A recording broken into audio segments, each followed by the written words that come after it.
off, Millie.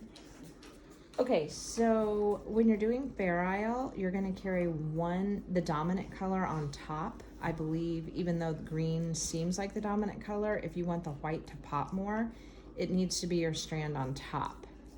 So I'm gonna knit with the green. And let's say it's time for a white. So when I pick it up, I want that color to be the one on top.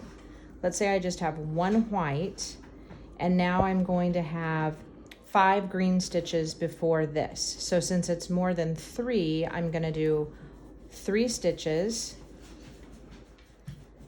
and then I'm just going to lay that on top, stretch out my stitches, and catch that yarn in the back to carry that float.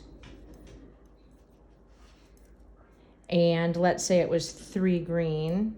Now I'm gonna pick this back up on top, do 2 white, I'll do 2 green underneath,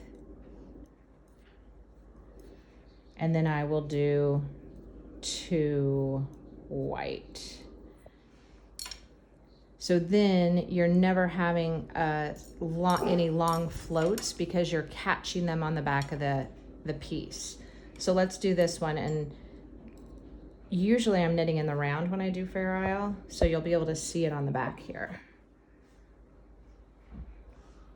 Okay, so I'm gonna purl 2. Let's purl 3 to pick up that stitch. Okay, and now it's time for the green. So I'm gonna do 3 green stitches. And let's say we have to do 5 green stitches. So I'm going to take the white, and I'm just laying it on top of that. I'm gonna stretch out the stitches and then do my next 2 green. And then my white has been carried across there. So let's just say let's do one more. 1, 2, 3. Okay, so let's say we did 3 more stitches and we needed to carry that across the back. We just lay it on top of the yarn, and then all this needs to be back here.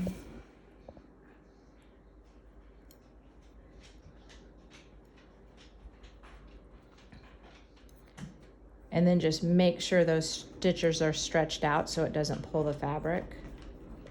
1,